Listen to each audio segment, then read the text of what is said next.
Fjords, one of the planet's most impervious lands, where the mountains dive straight into the cold seawater, leaving little room for men to travel, hunt, cultivate land, and settle.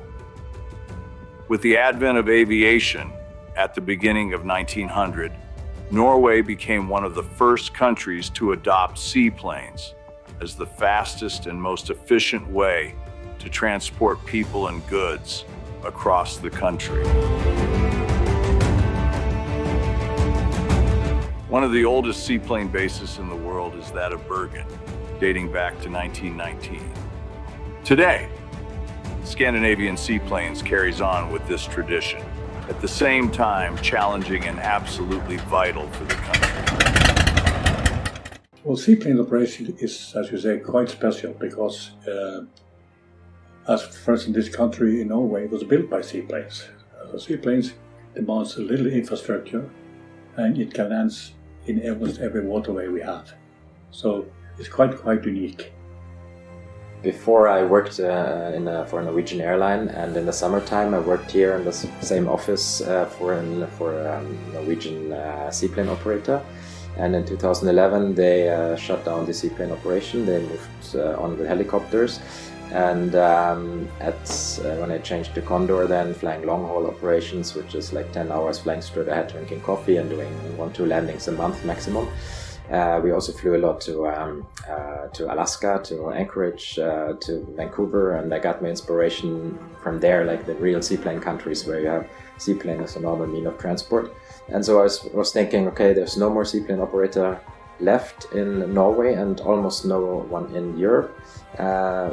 With my background from the airlines, let's start a seaplane company based on the same values, the same level of safety that we have in the airline, standard operating procedure, safety management system, and do this with the seaplane company.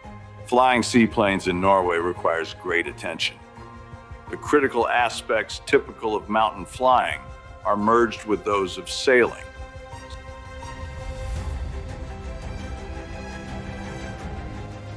We take off with destination Ulvik at the very end of a narrow fjord.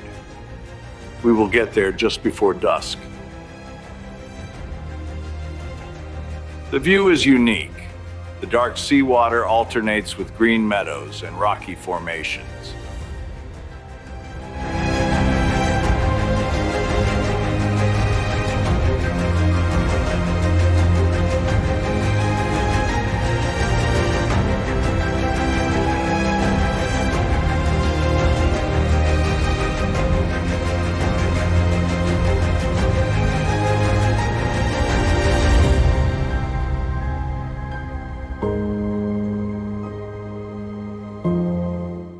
The wind is calm and the water is almost like a mirror.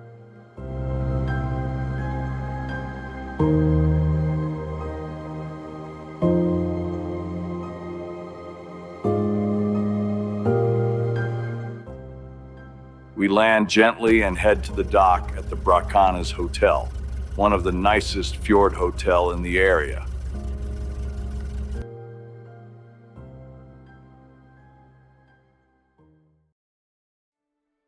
The moon illuminates the sky and reflects on the water. The only noise is some distant kettle on the other side of the fjord.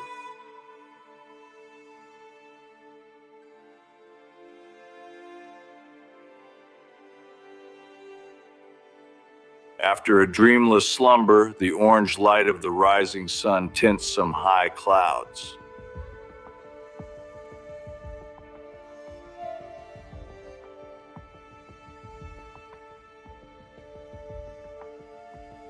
We are soon ready to depart again towards Bergen. Daniel makes the pre-flight preparation and frees the plane from the ropes.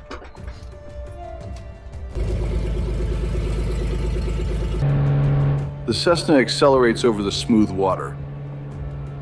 A few seconds and we are in the air again.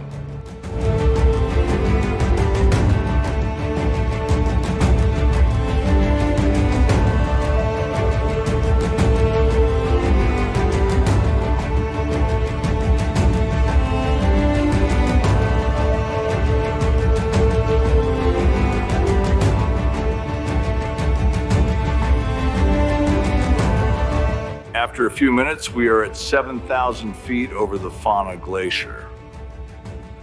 The landscape is absolutely breathtaking. We continue over the Bay of Bergen for landing.